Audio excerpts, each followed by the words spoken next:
And we are live. And today we're going to talk about the secrets of wealth. Three principles of building wealth that most people don't talk about. Actually, is they're not even secrets. I would call them secrets, but they're not secrets. They can be very like people might talk about them. People might you might think it's common sense. Yet, I would say more than half of the population are not applying any of the principles that we'll be sharing to you.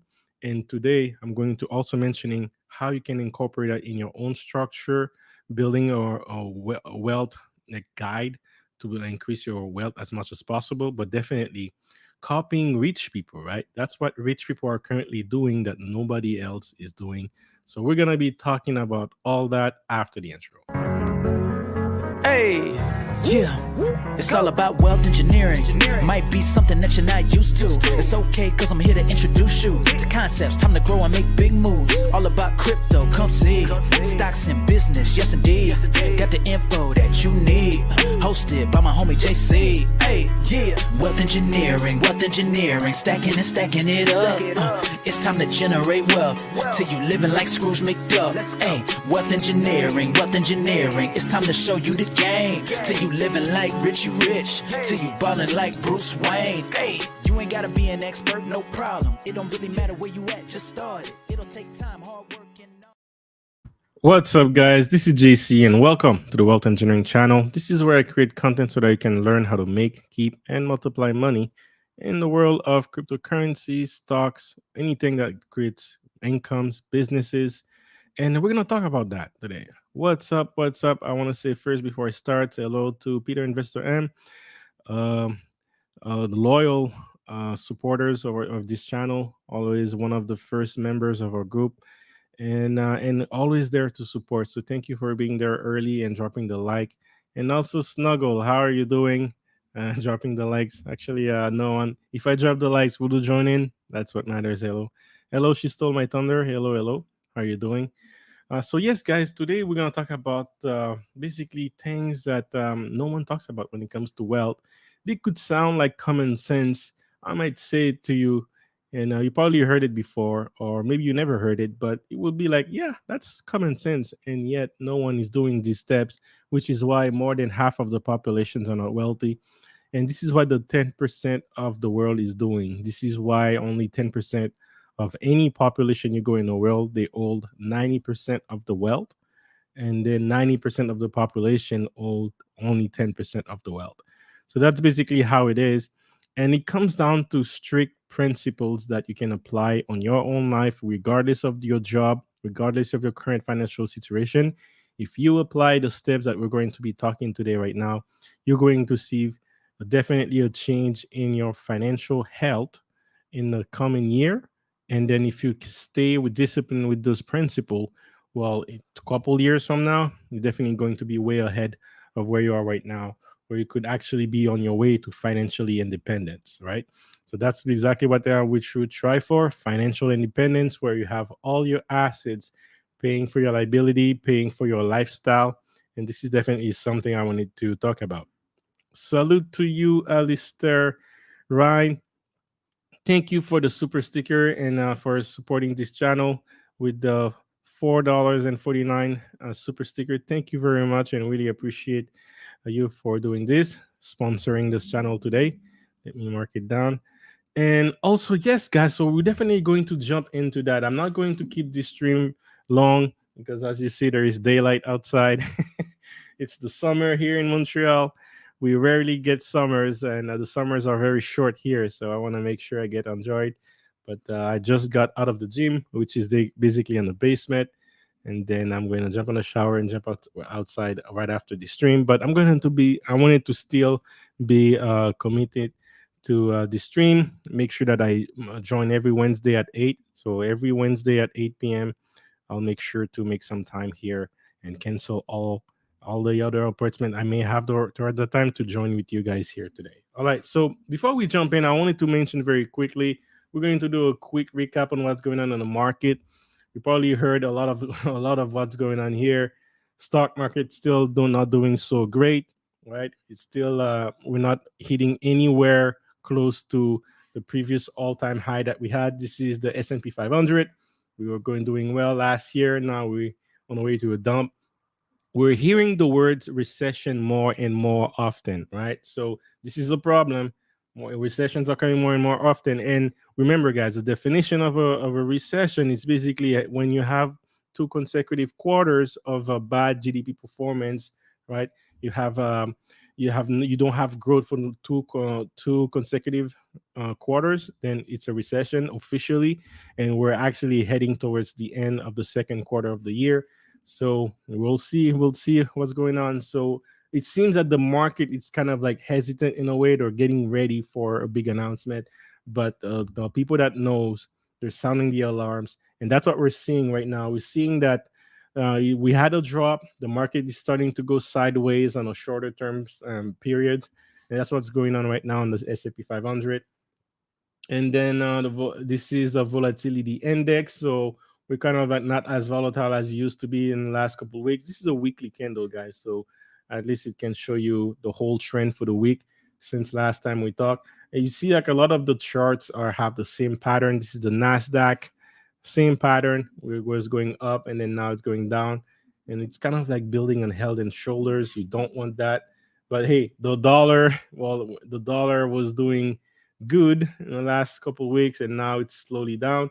And then if we're talking about gold, well, gold is not it's been going sideways for a while, and Bitcoin dominance, altcoins is still ruling. Bitcoin's at 44% of the total crypto market, and we actually hit $20,000. But now last week I talked about this chart, guys, and look how accurate this chart was. Okay, this last week we did not have this candle yet, and I drew like I have this drawing here of the support slash resistance line for the crypto market. And then look at this. The candle was right on the line. Now this is the wick of the candle.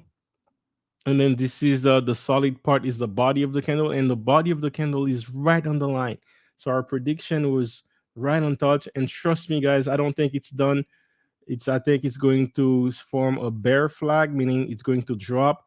It's going to find a little bit of momentum, just a little bit, and then it's going to drop again, maybe in the next 4 weeks. And I think the next time it's dropped, it's going to close below this line, which is below 20,000.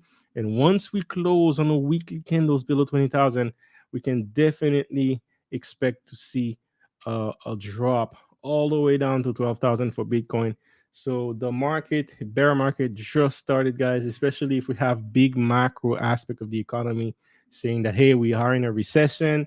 We have more intensity on war right now. The war, Ukraine is not getting better. China and Taiwan are the tensions are rising, and then we also have other areas in Europe right now that are getting hot that could trigger another just another door to World War III. Who knows, right? As if we didn't had enough already. So all that can have an effect on the market. So we definitely see on a shorter term and longer term more down pressure that's going to push the prices down. But does that mean that you cannot be wealthy? Absolutely not. Does that mean that there is that you cannot still apply the principle to build wealth? Absolutely not. And this is exactly what we're going to be talking about today. What can you do in your day-to-day life in increasing your wealth? We're going to be talking about that. But before I go, let me say very quickly to the sponsor of the stream, Alistair Ryan. What cryptos are you buying this bear market? Good questions. I talk about that on my Discord, exclusive Discord. I'll answer that question very quickly before I jump in on the topic. So I'll get back to you on that. She stole my thunder. Yes, it is beautiful day, Montreal. J'espère que t'en profites. Merci, merci. I hope you're taking advantage. Yes, I am. Like, thank you for translating for the non-French speaker. Before the billion, salute to you. I noticed that actually I was thinking about you this morning before the billion, if you're still here, and then I noticed that your my notifications are not triggering when about your videos anymore. So I have to go on your channel and check what's up. But yes, Alistair, going back to your question, what cryptos am I buying? Well, what I talk about is when you're on a bear market, you definitely want to stick to cryptos that are solid in foundation, right? Where you do your due diligence, you have solid in foundation. So me personally, I don't buy Bitcoin. I love to buy. Right now, I there is a reason why I'm getting ready to buy Ethereum. I still have Drip. I'm still loading Drip. I'm actually buying Drip every so often, every couple days. I'm buying more Drips. That's one of the cryptos I believe in. So I'm going to do. Again, well, I do say you have to go with strong fundamental, but me, I'm a little bit more risky. So I kind of design 5 cryptos that I want to buy. That is designed for me, based on my own personality. So that's what I do. Ethereum is one of them. Drip is one of them. Shiba is one of them.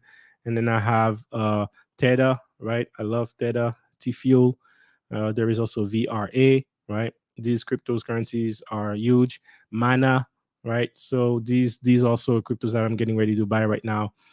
So yeah, this is the time for me to do it because the reason, especially Mana, I believe next bull run it's going to start on the gaming slash metaverse, and then it's going to lead to a Web3 platform. So I'm actually still looking into other strong fundamental Web3 platform, but this is one other reason why I'm buying Tether because I think Tether incorporate a lot of these things. So these are some of the cryptos that I'm buying this bear market. And my strategy for the bear market, because it could last the next 2-3 years, is to buy quality cryptocurrencies in quantity. All right. So I'm hitting the quality cryptocurrencies on my choosing, and then I'm loading up a lot capital in them. And then at the beginning of the bull run, this is where you collect profit, and then you take some of that profit and invest in a little bit more risky projects. Okay, that the Shibas of the world. That is exactly what I've done. And with Shiba last year, I took a profit from one of my strong cryptos that was already 10x, put it a little bit on Shiba. Next thing you know, I had a I had over 500x, 50x, my bad, over 50x on Shiba last year. So that's how it started. It's once you have capital, you have liquidity to invest in other cryptocurrencies. But if you don't have the capital, you're going to see investments passing by, and it's not a good feeling. Trust me, I've been on the other side, and then it's not pleasant. Which is why the topic of today is very important. What are principles that you can apply regardless of the market to build your wealth? What can you do? What can we learn from rich people? What are they doing right now to build their wealth? So the first thing that the rich people are doing, guys, is that's how they became rich in the first place. So it's not even something that they're doing to stay rich or to be rich, right? Some of them were poor. They have started doing those principles, and then that was the first steps to create a huge amount of risk. And the first rule is you got to pay yourself first. It's very simple. Pay yourself first. If you make $10 an hour, $1 goes to your pocket, regardless of if you have bills, regardless if you have to pay rent, regardless if you have to pay water, electricity. $1 goes to your pocket. All right.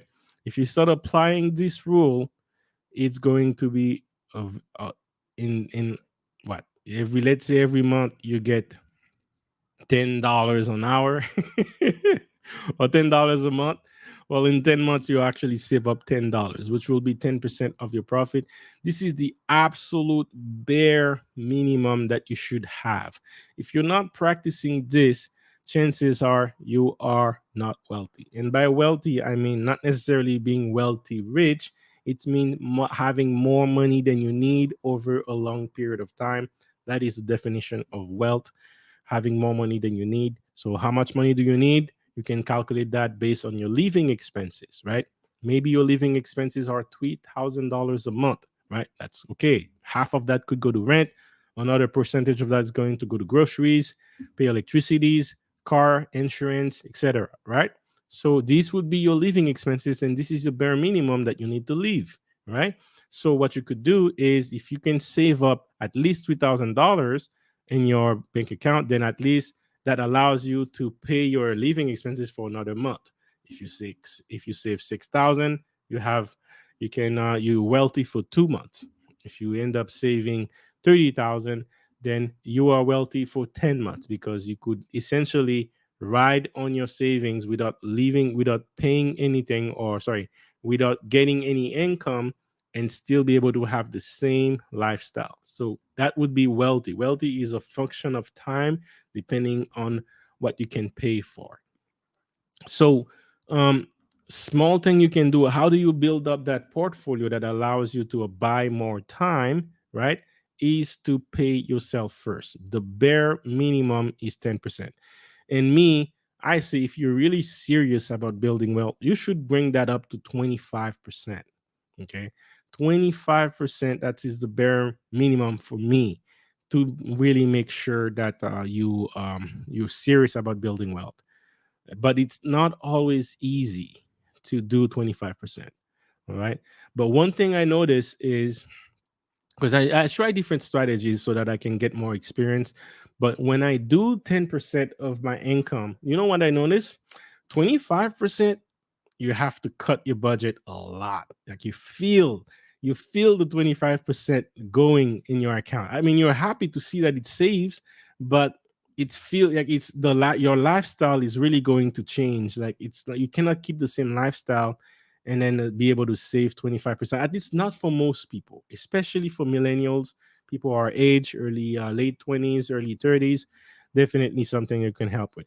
Salute, girls at night. Congrats on getting monetized. I was actually looking for the monetization button the other day on one of your stream. I couldn't see it, but congrats to you, and so thank you again for the super sticker, $149. Thank you very much. Really appreciate it. But yes, guys, definitely that's something that you should be looking into. At the very least, 10%, right? 10% of your living expenses, 10% of your income should go to your pocket. That is the absolute bare minimum if you're serious about it. And let me tell you this how far this 1%, this 10% can go.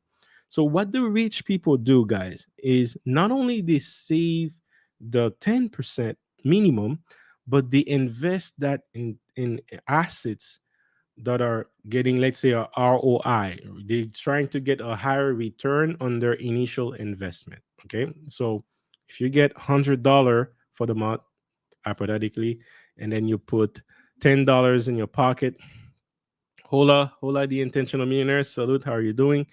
And then, yeah, let's say that you put $10 in your pocket, right? And then you decide to buy a crypto. Right now, you could actually buy a one drip for about $10.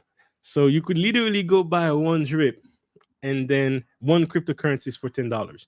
Now, why am I even mentioning drip? Because drip is one of the cryptocurrencies. It's one of the riskiest cryptocurrencies I have invested, but when it comes to the principle of wealth, this is a beautiful exercise to do. There is only one thing that is wrong about drip when it comes to the foundation of building wealth.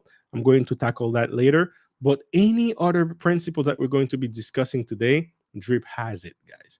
So that's one of the reasons why I really encourage people to go on drip, for the sole reason of developing the discipline, right? Understanding, because it's one thing to listen to me talking about it, it's another thing to experience it and see it for yourself. Once you start seeing it, it opens up your brain, it opens up your mind, and then you start and visualize, you start being motivated, you start to see the full picture, and you start seeing the possibilities of what you can do. And this is where the well building comes in, because if you're starting at 10% and then you were noticing how fast it grows, then you're definitely going to be more motivated to jump to 25% of your income. You're going to invest that. I'm not saying to put all that in drip, but I'm saying is at least invest it and then get a higher return on your investment, a higher ROI. All right. So you could literally go buy drip. And let me see what's the price of drip right now. And I'm just using drip as an example of something that can pay you a higher ROI. Right now, it's $8. Look at this. I don't know if Gail is still here. This is such a rare number to see, but $8.88. Always looking at the repeated numbers, man. I don't know, for some reason I always end up seeing those numbers. I hope Gal is still there. That would be so funny if she's here. But that is a rare number to come across. And 8.88, I believe in, was it in Chinese culture? Eight means the money number. We're talking about building wealth.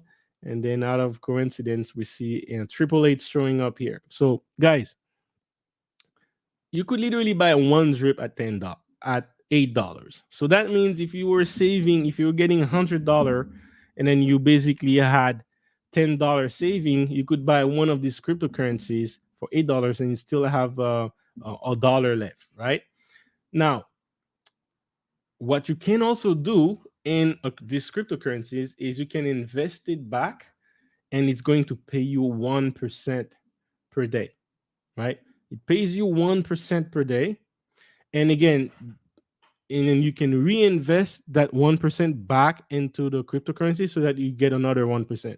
So what happened is, if you start doing that over time, you're going to see that your what the money that you're investing is keeps growing. And this is another thing I wanted to mention today, guys. And what you need to keep on, what you really need to understand when it comes to building wealth, and when it comes to the bear market. We were talking about the bear market earlier today. Bear market shows you the value in US dollars is dropping. But what you really should care about is the value of the cryptocurrency itself. Is it getting more value? Are the fundamentals are getting stronger?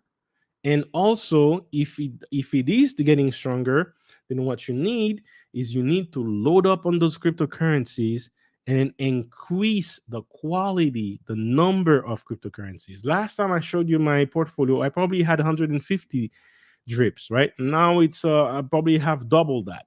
In terms of value on US dollars, it's a lower value. I believe there was a time it was worth 500,000. Now it's barely $2,500. So the value in US dollars is lower, but the number of drips that I have is way higher. And what's happening is every day I get paid in drip. I get 1% of my investment back in my pocket, and I can decide to reinvest that back into it, which is going to make this 1% even bigger tomorrow. Right. So if you keep this doing that now, I don't do it every day anymore. I do it every 3 days. Basically, I try to wait until I have 10 drips. And then because it's hard to kind of like keep up, it's really hard. But I've been doing it for 5 months straight, guys, every day. But now for the month of June, I'm basically say waiting for 10 drips, which takes me about 3 days. And then once I get 10 drips, I just put it and then I increase it by 10 now. So now by the end of today, I'm going to receive 3.1 drips. And then at the end, but when I get 10, I'll just put all that. And then you add 10 to this number, it's going to get 3.2 drips per day. All right. So that's basically how it is. But like I said, you don't need much money to even start investing. That's my point. You don't need much money to start investing. There's always something you can invest in. And then the reason why I want you to guys to start slow, to definitely start somewhere. Salute, salute, salute, Luke Hazley. How are you doing? Let me pause the stream a bit just to say hi. Salute, Luke Hazley, 20. Let's see Gal again here. Thank you very much for showing up and supporting the channel. And let's keep going, guys, with this stream. So that's it, guys. That's what I meant to say. The principles. Drip is a great exercise to do because all the principles of building wealth, you are doing them. You are doing them right in one crypto platform. You can invest your cryptocurrencies. You lock it up so that it's not easy for you to pull the money out and be tempted to take your money out, which is the second big rule that investors and rich people they master that the poor people do not master is rich people, they have the ability to resist temptation. Okay, so they are able to resist temptation, whereas poor people, they are tempted to spend their money to buy more liabilities. It's kind of like a need to feel like, hey, I'm doing well by buying more liabilities, which in terms actually make them worse than they were before. Okay, But rich people have it the other way around. They get rid of their liabilities, they get rid of them, and then they resist the temptation to buy more. And one thing that is very important also, they also resist the temptation to buy assets. And trust me, this is a big lesson for me because I've learned that last year, the end of last year. This is the first time in my life where I was in a scenario where I was getting so many opportunities. My portfolio is growing. Like I'm able to do a lot of these opportunities, and it's very hard to resist. If you think it's hard to resist the temptation to buy liabilities, right? It's even harder to resist the temptation to buy assets. uh, Guys, I've learned that last year, and that was a hard lesson to learn. I did not realize how hard it was to resist the temptation to buy another asset. But sometimes you have to, guys. Sometimes you have to, because sometimes if you try to rush the process too far or too fast, you're going to actually take longer to get it. And let me give you an example. Okay, so we talk about drip. I talk about I buy it, I reinvest it back. I'm going to give you, based on the two principles that I talked to you about. We're going to talk. I'm going to show you something. Okay, so here I'm going to bring a paint here, and I'm going to show you something. So let's say this is you right here. Okay. So this is you right here. And the way you should think about building wealth is kind of like building an empire, building a building that is like your structure, right? This is like your Empire State Building kind of thing. So if you're building something, right, a skyscraper or something, you need a foundation. So you need a strong foundation. If you go on any construction site, you're going to see that it takes on more than half the time to build the foundation. Then after, once the foundation is built, the building gets built like so fast after that. But most of the time is spent on building the foundation. And the stronger the foundation, the more resistant your building is to, let's say, earthquake, to let's say a hurricane or something, right? It can resist nature, for example. So you want to build a strong foundation. So let's say this is your foundation and your building is going to be on top of that. So when you first start building your wealth, you have nothing. So first you have to kind of like establish your foundation. So what the rich people do is they start with what they're currently using to make money. Okay. So let's say you're a carpenter. That's what you use as a trade skill to make money. Great. That's one way of income, right? So they start with that. So let's put a blocking building block right here. Thank you very much, Peter Investor M. Salute again, and thank you for sponsoring this channel. Um, Let me see. Yes, you're there earlier as well, Peter Investor M. Thank you for being here. So guys, let's say this is your first building block of building your wealth empire. Okay, so if you're a carpenter, that's your job. Let's put a J here for J for job. Okay, so most people, they start with the job and they stay there. They don't get a bigger job, they don't get a higher job. Only if life expenses increase, that's when they're like, you know what, I have no choice but to get a better job or but to get more income to be able to sustain the same lifestyle that I have or barely maintain it. Right? That's what most people do. What the rich people do is when they're starting, or let's call it the rich mindset, the wealthy mindset, right? The wealthy principles is even if they're poor, but if they have the wealth mindset, what they're going to do is they're going to start with this building block right here, which is their first job. Let's say it's called the carpenter, and they're going to be the best carpenter they can be. And the higher value they can provide, the more income they can get. The higher value you can provide, the more income you can get. So instead of finding another side hustle, let's say being an Uber, right, driver, this is your main job where you put 40 hours a week, and then let's say you want to be do Uber for 20 hours, right? So just to increase your income, instead of doing that, what the wealthy mindset would rather do is first increase that to 70 hours in a week. Okay. So they would scratch that. They would do 70 hours in a week instead of doing 40. So that increased their income. But what it also does, guys, it's being focused. Instead of spreading yourself thin, you're being focused into the what you're already doing that is giving you money, and you're becoming better at it. The more time you apply to it, the more income you can put in it as well. You can get from it, right? First, wealth comes from is remember wealth has a time factor into it.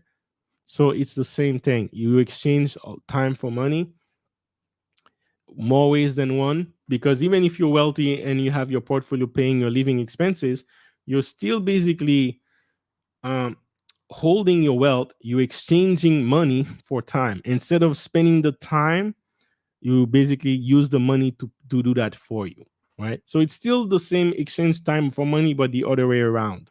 But for this job, the wealthy mindset will spend 70 hours in the same job right here. Let's say a carpenter. And then what they will also do after they master their skills, they can become better at it. They might start thinking about a carpenting business.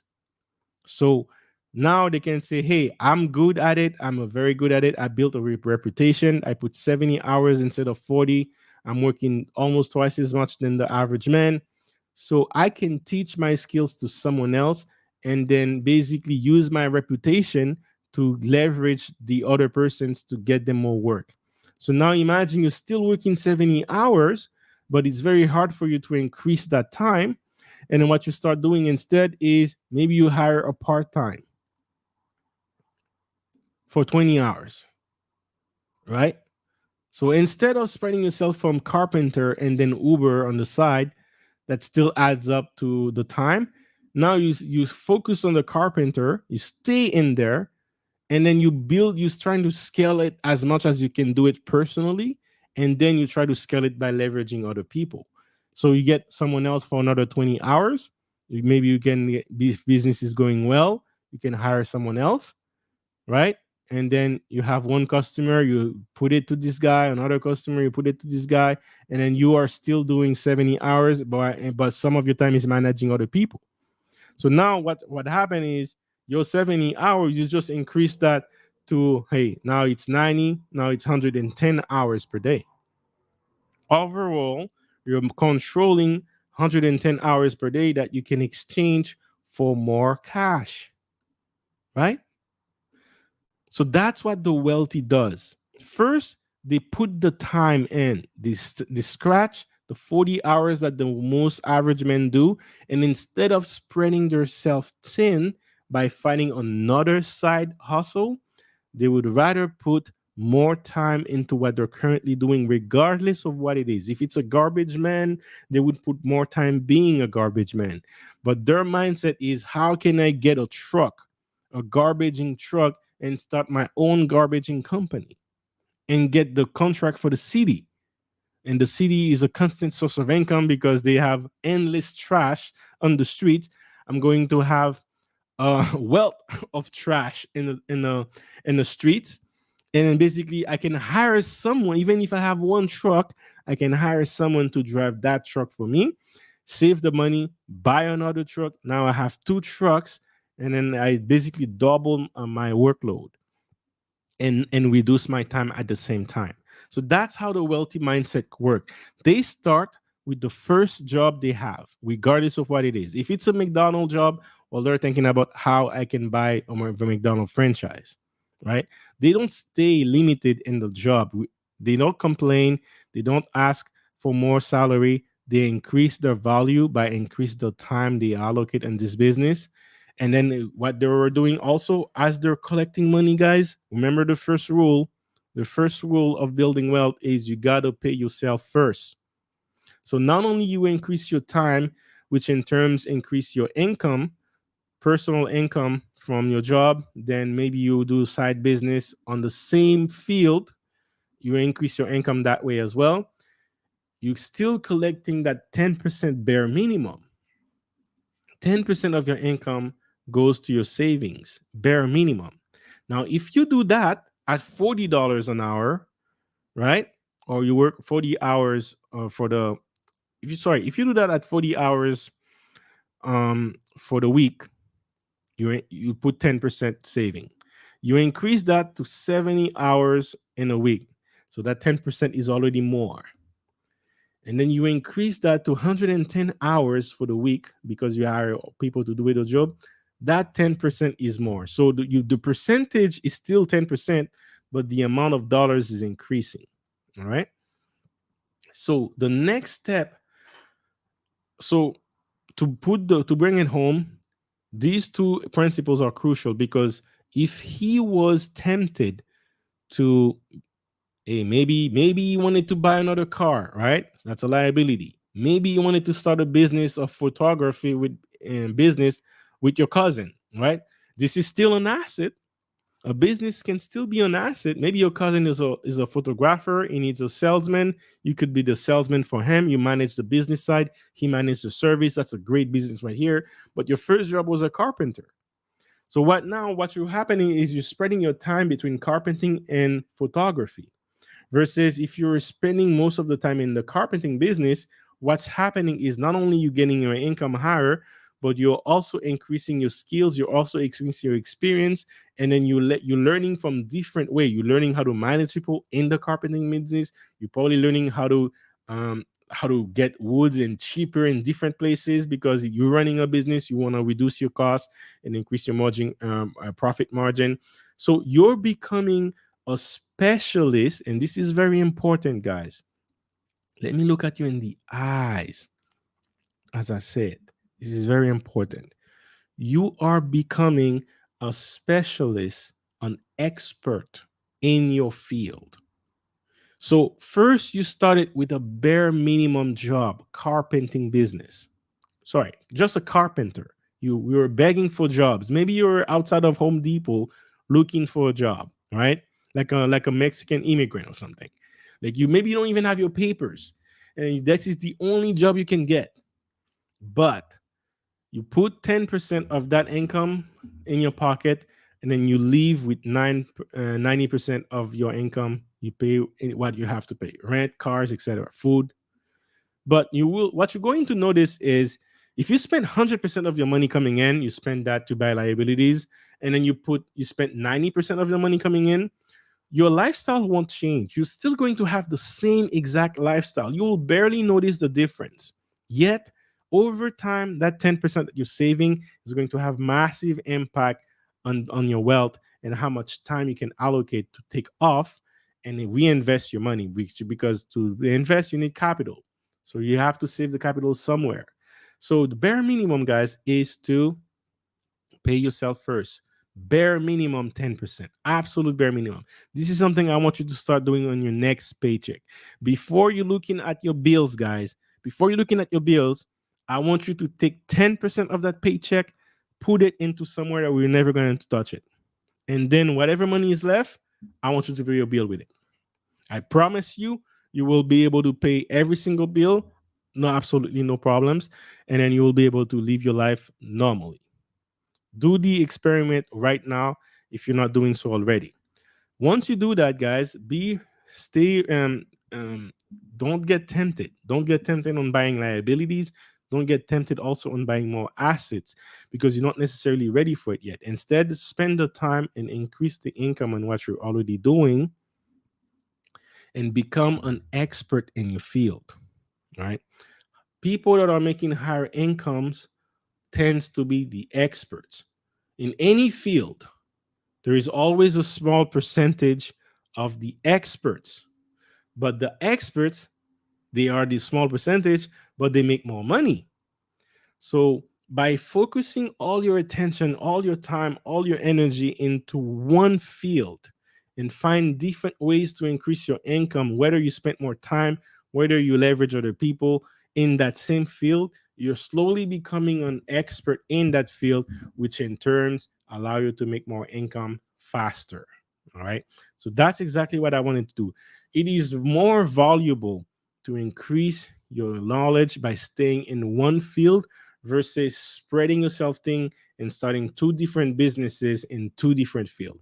Trust me, guys, I know this lesson all too well because I have started business after business after business. Sometimes I can even run three business at the same time. Absolutely, I've done that in the past.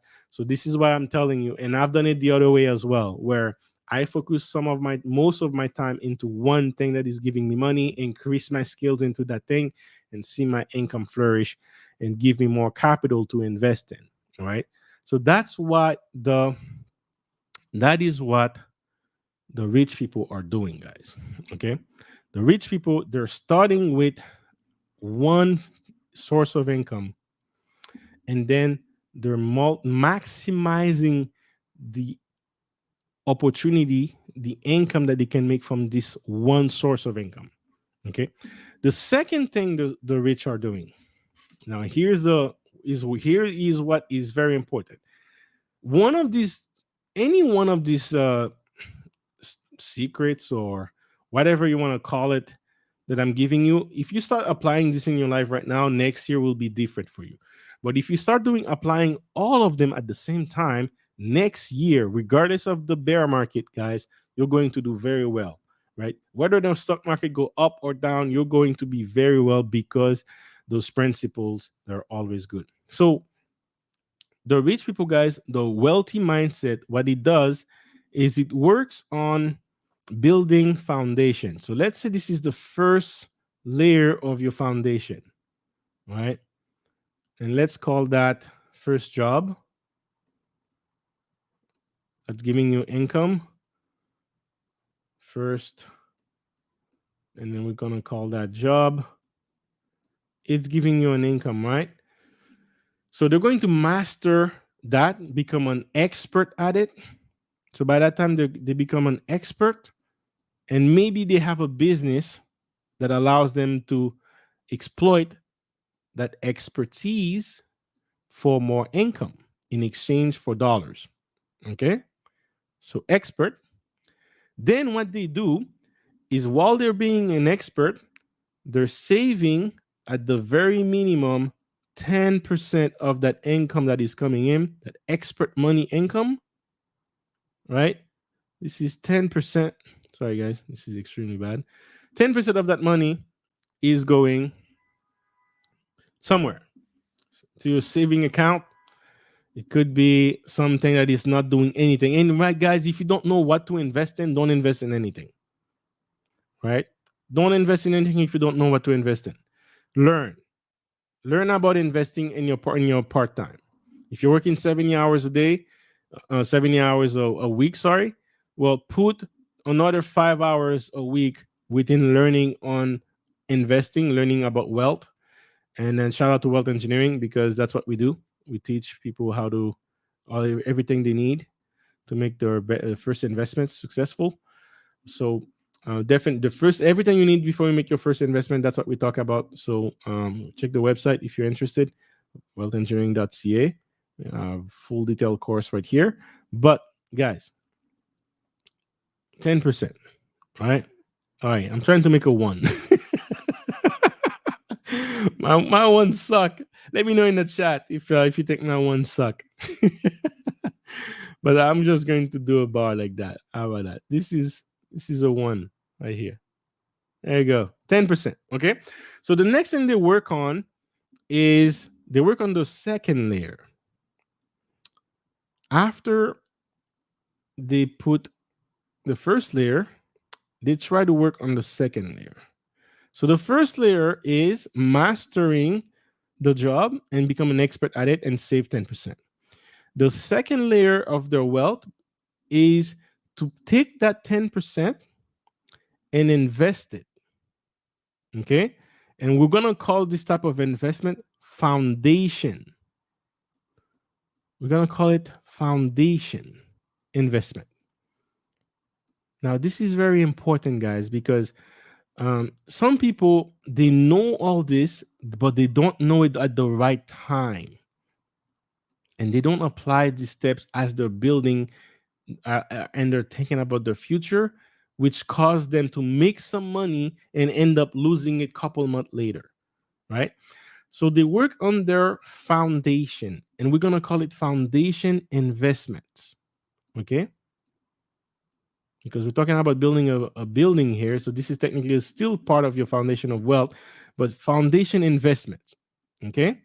And foundation investment, what I want you to think about it is 10% of that money is going to be all of that money is going to put in what I call the foundation investment. And your foundation investment is going to be some of the most of the super safe investment you can make. The safest type of investment you can make or you can get your hands on, this is what goes on your foundation investment. And by safest investments, I mean absolutely low risk. And even if the return is low, that's okay. So low risk, low return investment. And if you happen to be lucky and find a low risk, medium return investment, go for it. And you find a low risk, high return investment in this stage right here, I would not even look into it no matter how appealing it looks. And this is where the danger comes in. This is where the danger comes in. And guys, trust me when I say this, I know because I've done it. I'm still learning. I'm still learning from it. And I'm not talking to you guys as if I'm a mentor. I've solved all the equation already. I haven't solved all of the equation, but I have started. And there are some mistakes that I can talk about so that you can avoid making them because I'm somewhere halfway done. I'm not all the way there, so I cannot be a mentor because of that, but I'm halfway there, and I'm already learning from my mistakes. And let me tell you guys, it is so tempting to put that money into what you call low investment, high return when you want to make your first layer. So tempted, so tempted. And if you do that, most likely you're going to fail. Why? Because at that stage in your life, you're not good enough to know what is to properly assess the risk, right? To properly measure the risk level. You're not good at that yet. This is something that you only can learn with time and failure, right? You can learn it with a mentor as well, but nothing teach you this step more than learning from your own failure. But if you fail in this stage, then you have to spend more time in the first thing here, and it doesn't allow you to move and be independent and be on that stage. Which is why you should do that only on the third layer of building your wealth. This is when you start, and again, we're gonna put L for low investment, low risk, and we're gonna call that medium or so we're gonna say medium or high return. Right there. H, and we're gonna put return ROI. Return on your initial investment, medium or high ROI. In this stage right here, you're going to say low investment, low risk, and then low return. I'm gonna say LLROI. If you have any questions, let me know in the chat, guys. If you have anything you want to clarify or you want to any comments, concern, let me see right here. I see a question here from Peter Investor M. Thank you for interacting on the chat and asking a question. At Well Engineering, you are on target. Your first investment strategy to invest on you. Yeah, absolutely. You have to believe in yourself before you do on other things. Absolutely. Thank you very much for sharing that. And guys, very important. Now, this sounds simple. This sounds like common sense. And trust me when I'm saying this. If you're lucky enough to master this stage right here, you're going to make that mistake right here. Chances are that you already have made that mistakes.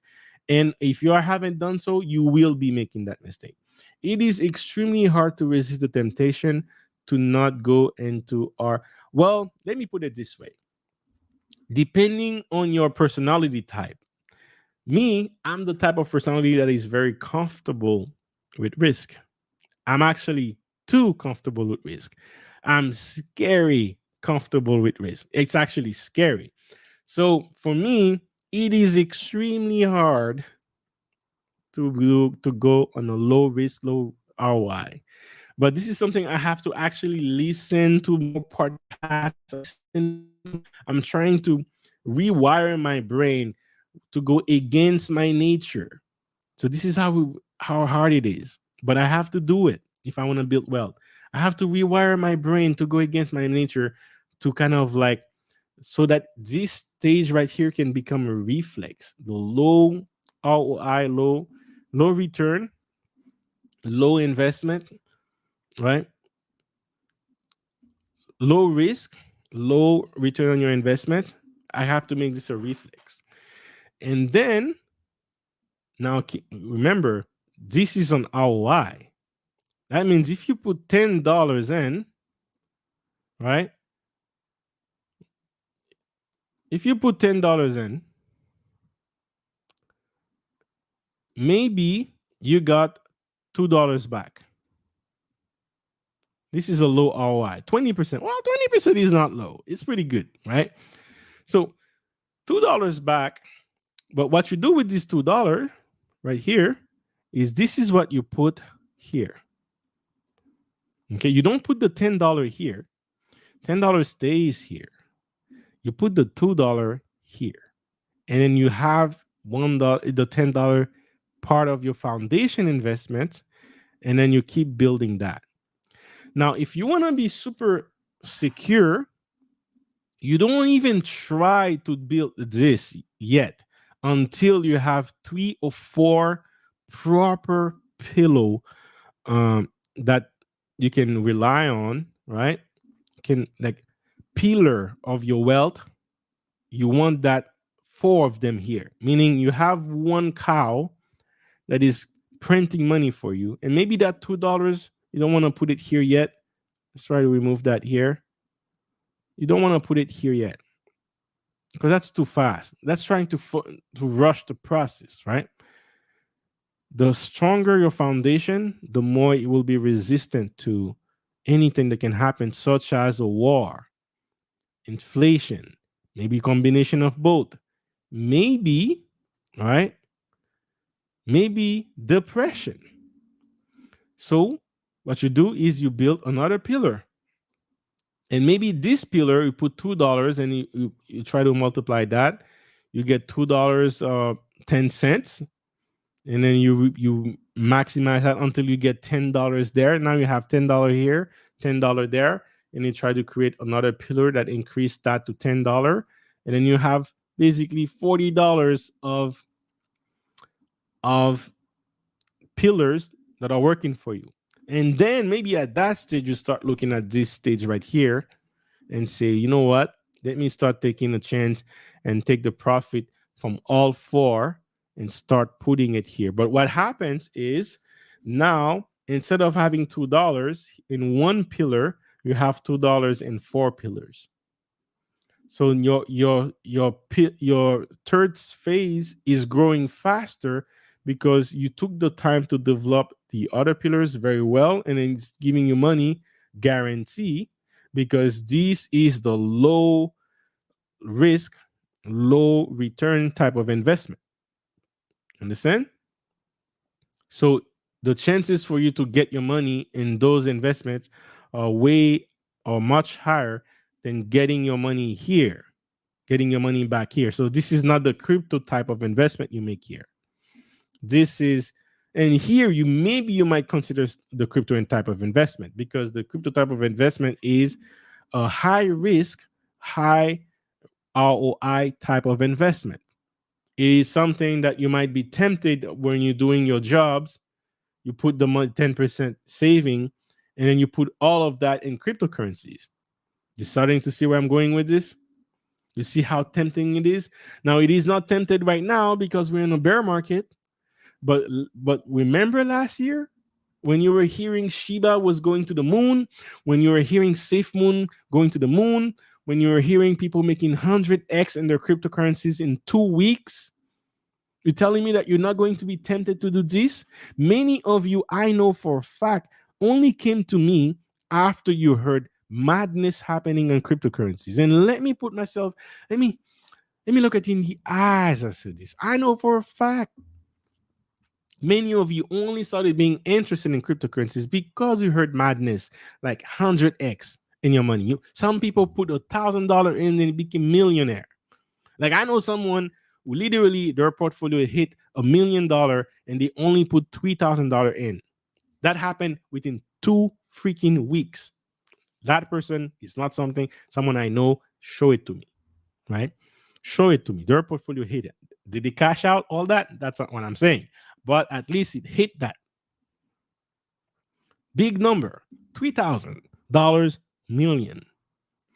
With $1 million, you can do a lot. I mean, you're not wealthy, but you can do a lot. You can pay your house, you can pay your car.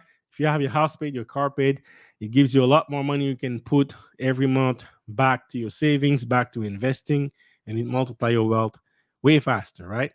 Most of your money, rent and cars, that's probably 60-70% of your income, monthly income that goes to that, right? So if you can pay off that, that is quite an achievement that's going to help you multiply your wealth way faster.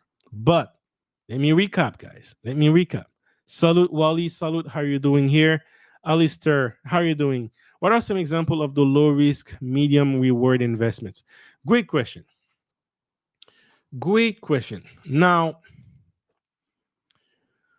one thing you can do, stock in general are a higher type of risk. But within the stock market, you can go with utilities.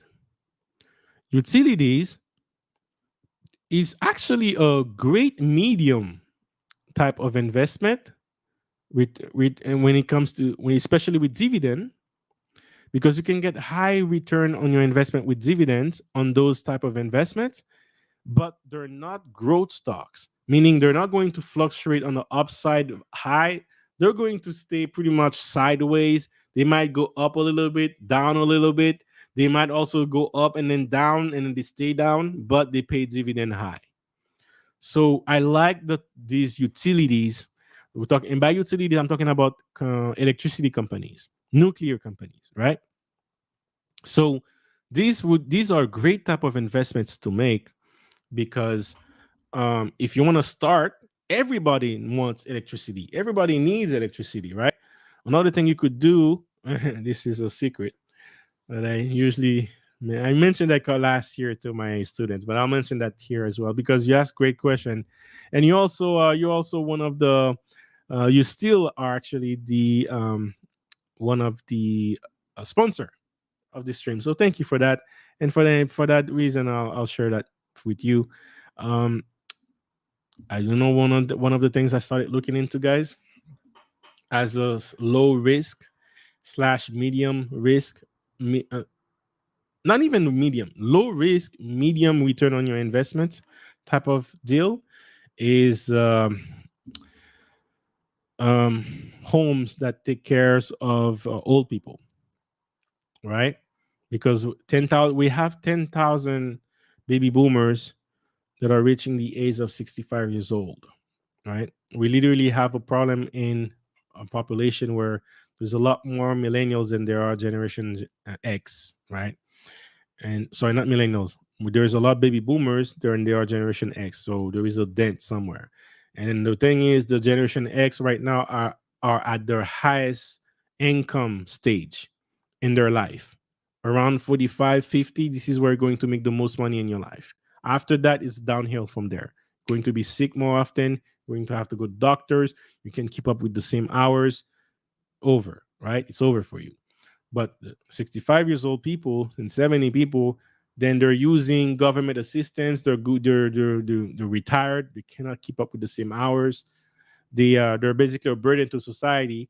So the burden, who has to pay for it? It's basically millennials and Generation X. But if there is a lot more baby boomers than there are Generation X at their highest income, then there's an imbalance somewhere. And guys, this is lining up exactly with the current scenario happening right now in the bubble, the current inflation situation, the current war happening. This is going to create a catastrophe when it's going to blow up. When the bear market, when the real recession starts, it's going to be a catastrophe, which is why I believe we're going to reach a depression. Because if you have to pay all those old people because they cannot work anymore, but you still government assistance, right? They pay pension, right? They are the generation of pension, baby boomers. What is pension? Government, you put your money to government so that when you retire, the government puts that money back to you. So the government's gonna have to pay all these people pension, and then how the government make money? By taking tax on people, the working classes, generation, uh, like we're talking about generation X. Is it X? Um, are making the most income right now. So they're not enough. They're not going to collect enough taxes to cover the rest. So this is a problem. This is a deficit. More expenses, less income. That's a deficit scenario. If you have deficit scenario, you have GDP going lower, you cannot produce, you're not making profit on production, war happening, gas is going higher, electricity is going higher. That's a problem, right? So keep that in mind, guys, very quickly. But one thing I look into, guys, is places where old people they take care of old people.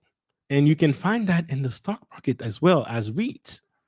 So you can buy a REIT that is like a place that is taking care of old people, pay a high dividend, and guess what? In the next decade, these places are going to boom. That's what I've been looking in the last 2 years, guys. These places are going to boom. So these are great examples of things that you can do that are low risk and still a little bit of medium ROI. So if you're building your foundation right here, you put 10% of your income, you save that in, you don't know where to put it. I'm not a financial advisor. This is not financial advice, but you can start looking into and researching those old folks' homes. Find them on the stock market. Do your research. See if they're increasing. See if they have a good balance sheet. That's the great thing about the stock market is you get the balance sheet of a company and you can understand their pulse. You can take a pulse of this company. You can see where they're at. A great thing, a great way to learn about investing is the stock market is because you have a snapshot of the company financials and you can understand all that. So that's one thing you can do. You can also do utilities. I talk about that. You can look into real estate as well. I wouldn't look into commercial. Like I like REITs for this type of investment, by the way. So I do REITs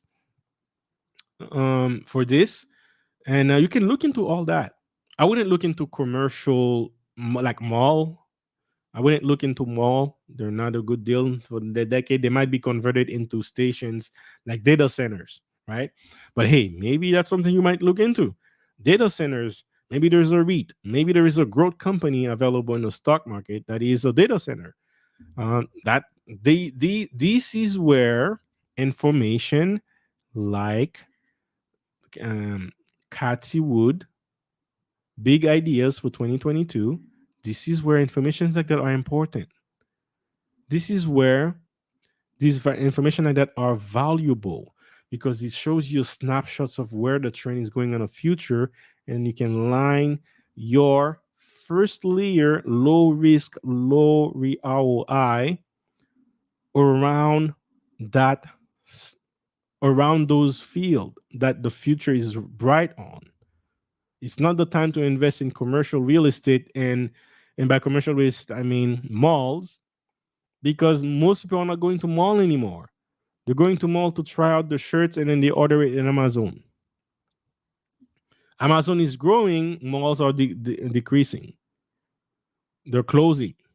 So this is not, you don't buy a REIT of a mall, but places that holds old people, for example, they're in needs.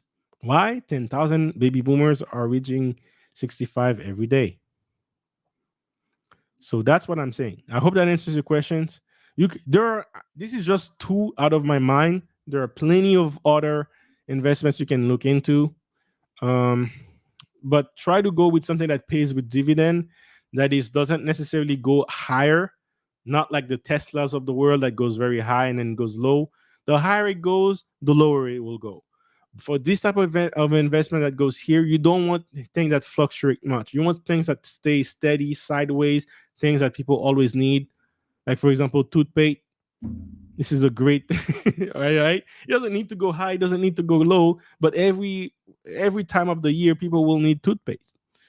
So maybe that could be one of your pillar right there, right? But whatever you do here, you invest the 10% that you saved back in your job. You become an expert at your job so that that 10% can convert into more cash, and then you start investing that into low risk, low ROI, low risk, low return on your investment.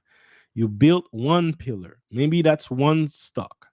Maybe you want to buy one property, right? You build that. Then you take the profit from the first, you start building the second. You take the profit from the second. Maybe you have access to more credit by that time. You take, maybe you want to use it credit with that too. That's okay. If you take credit to buy assets with it, that's great. What you don't want to do is use credit to buy liabilities. But if you go with low risk, right, then it's a great use for credit because the risk is low. You understand? And then it pays you back. It still pays you dividend in a way. I love dividend paying stocks. I love them. So low risk, low return on investment. You build your first pillar. You take the money from the first pillar. You build the second. You might take credit if you want to. Not financial advice, but something you might want to consider. And then you build the four pillars of your foundation layer of your building your wealth. Then, when you build the four pillars, think of it this way, guys. A house needs four pillars to stand up. If you have three pillars, the legs, the wind blows, it's going to lean on the where there's no where the fourth pillar should have been, and then it's going to fall. So start with the four pillars first. Then take the return on your investment off those four pillars to start your risky investments. 90%, 95% of your investment portfolio should be safe. And then 5% on that should go on the risky part. Okay? And maybe if you increase it later, maybe you might want to do 90-10. That's perfect. That's okay. Over time, you can start with 5% and then later take the profit from these, put it back until it becomes 10% of your portfolio, and then maintain that structure all the time. Okay. And after that, when you have a system where maybe you do another four pillar, right? Where maybe one of those pillars might be crypto, maybe two of those pillars might be crypto. In 2022, all four pillars for my layer here were cryptocurrencies. Now I sold a lot of my cryptocurrencies. Now I have international real estate in this pillar, right? I have business.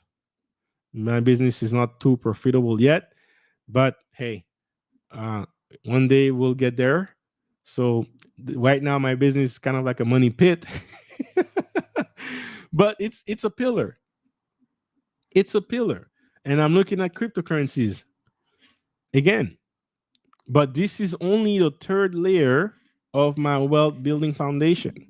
This pillar right here, you don't touch it.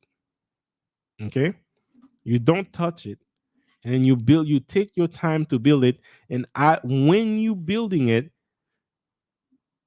it's going to be very tempting to jump here. Every single day you're here, you're going to want to jump here. But instead, what I want you to do is listen to podcasts like this if you want, is listen to more podcasts, read books, definitely try it, Try on a simulator, not with your real money. Simulation, learn how to trade. Try on simulation and simulate the training. Don't actually put all your money there, but increase your learning still instead. Become an expert at investing, just like you're becoming an expert at the job. Okay. And that's what the wealthy people do. They focus on building three layers very good. By the time you have four pillars on this layer, when you master this, then you should be in a scenario where you're not necessarily financially independent, but you can definitely feel financially free. Why? Because from your investments, you can make enough money to pay your living expenses. And then, should that job fire you, well, you can still rely on your expertise to make money. Yet, even with the reduce of income, you can still maintain your wealth because your wealth is independent from each other, working on a layer on its own. Right. So that's what the wealthy people do, and they don't become well. They don't do that to stay wealthy. They started doing that and then became wealthy because of that. Understand? They were poor just like you. They were poor. A lot of them were poor. I mean, some of them you could argue that they had they had money from their parents, right? They had money from their parents. They were doing good. But for most people, they start on their own, but they apply those principles. And those principles, guys, are ancient. They are very ancient. If you go check out the book, The Richest Man in Babylon, I think it talks a little bit about some of those principles that I talked today. You'll hear a different version of the same thing, but focus more on one thing, one job. Become the master at it. Become the expert in it. With expertise comes higher price. With expertise come higher salary. With expertise come higher income. With that expertise, you could also branch out and start a business within that expertise, right? Maybe around that time, you might want to add one of your layers as your part of your expertise, right? Or maybe mastering that step was part building your business in the first place, right? Which will allow you to build that layer faster, and then will allow you to build that layer faster. Last year, my business allowed me to finish this layer and then to start this, right? So, and I have other techniques that I teach on my course also that allowed me to do that. But in a nutshell, guys, that's what the rich people do. I know this is a little bit squeegee, a little bit complicated. I mean, I try to keep it simple, but I'm not sure how many of you found it. If you have any questions, let me know. In the meantime, let me talk. Let me see on the chat what's going on. Wally, salute, salute. Let me look at you within your eyes. Thank you very much, man. Thank you very much. You're late. Hey, man, no worries, man. That's why we have it on YouTube. You can always play it back if you want to catch up early. Uh, yes, REITs are good inflation edge. Yes, man, especially when you do combine REITs, right? REITs is real estate. It's not all of them though, because man, like I said, malls are not going to do REITs for malls. They're still commercial buildings, but they're not going to do well, especially when inflation is high, especially when we're in recession. So that's what I'm saying. You don't want to jump necessarily there, like, but REITs look into the REITs I talked earlier today. You might find some good opportunities, especially when the entire market is going down. You start getting it at a lower price. You ride the way up, even if it doesn't go up like a Tesla stock, but if you get it lower and then you stay up and it stays stable on the upside for 3-4 years in a row, that's very good for your wealth, right? And try to look into paying dividend stocks, stock that pays you dividends. So these are the things, the principles that you can apply. To recap, is you need to pay yourself first. Absolutely. This is a must, absolutely must. If you do any one of these principles that I give you today, you can develop wealth in some ways in your life. It might take you longer, but any one of them can lead you to the promised land. Okay.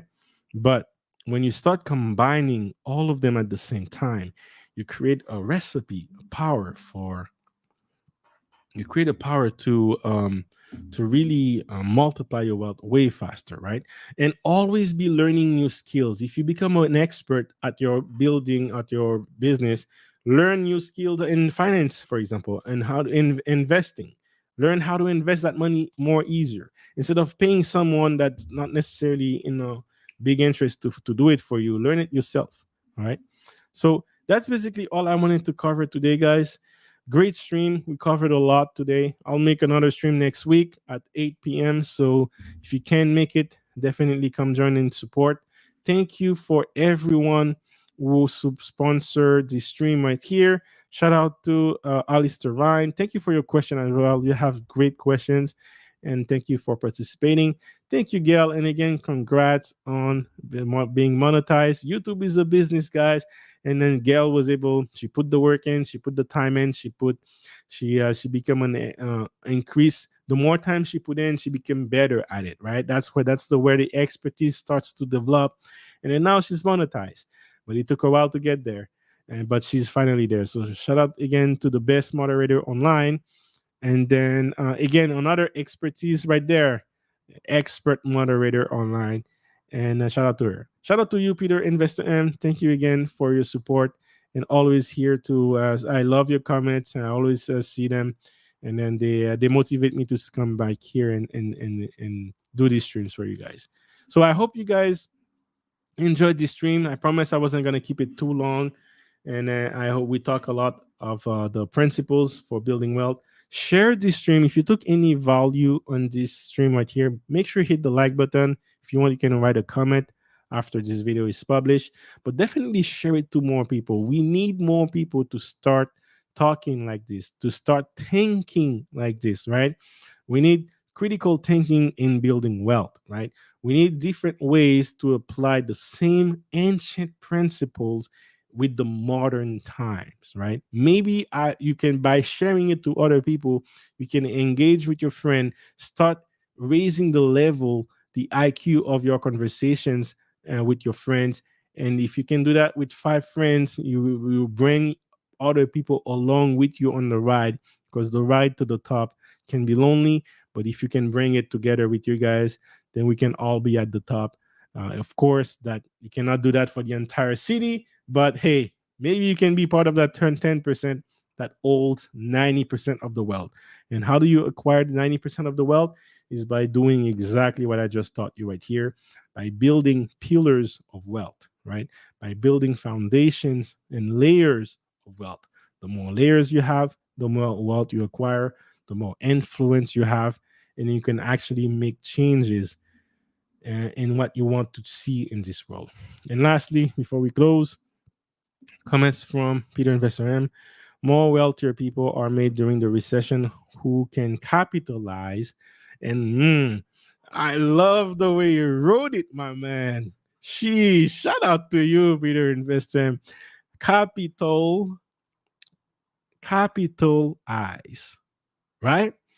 You need capital to be able to buy in the recessions assets at a lower price would still maintain the same value. The value doesn't change, the price got lower. You're not chasing the price, you're chasing the value. You want higher value, more value, and become expert at collecting value, because the more value you have, the more money it will be worth over time, right? And you need capital to acquire those assets. So how do you start saving money to build the capital to buy it? Is, well, you pay yourself first. Pay at the very minimum 10%. I recommend to my student 25%. For me, you need to change your life in a way that allows you to do 25%. But presently right now, actually, I cannot do 25%. I just got divorced, so I got a kind of like a slightly higher bill to pay. But I still find ways to do 10%, guys. And I'm doing my 10% is going right now in very strategic ways. but that is reserved for my exclusive Discord where I'm putting my 10% right now.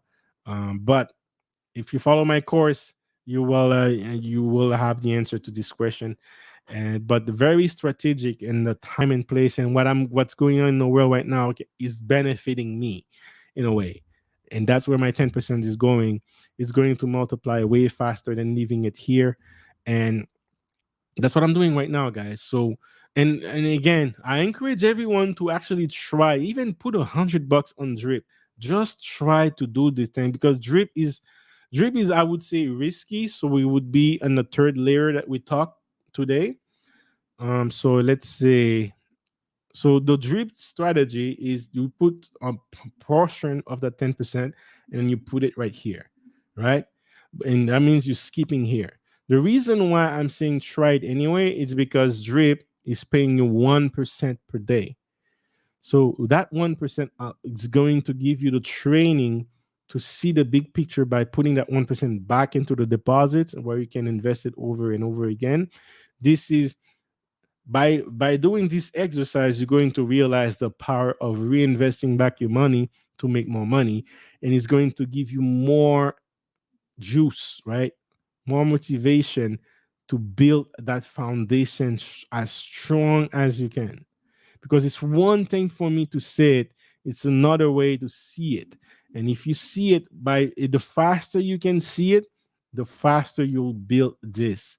And I want you to build that because this is the only way you can sustain what's coming right now. If I'm right, we're heading towards a depression, not a recession, a depression in the next 3 years. Okay. The only way you can sustain it is by having a strong foundation right here. Okay. So you want to start working on this as early as possible. And I need you to see the full picture. So if drip can help you accelerate that, definitely jump at it, try it, and see how it goes. Let me know if you need help with that on the Discord. I can guide you on how to invest on drip as well. But no, not too much. You don't even need to start with a lot because drip is at so low right now in terms of pricing. You don't need a lot of money to start, but definitely do it because when the bull run will start over again, you're going to see it's going to 10x bare minimum. I promise you that. So with that said, guys, thank you very much. Again, I'm not a financial advisor. This is not financial advice. This is only my opinion about what I think drip will do. So don't take my words for gospel or prediction of what you should do with your money. But at the very least, just $100. Definitely try it. Try it because it's not about the game. It's more about the vision, the practice. I need you to see it. All right. So with that said, we'll talk on the next stream. I really have to go, but we'll meet again. Shout out to you guys. See you later. Hey, yeah. It's all about wealth engineering. Might be something that you're not used to. It's okay, cause I'm here to introduce you to concepts. Time to grow and make big moves. All about crypto, come see. Stocks and business, yes indeed. Got the info that you need. Hosted by my homie JC. Hey, yeah. Wealth engineering. Stacking and stacking it up. It's time to generate wealth till you living like screw.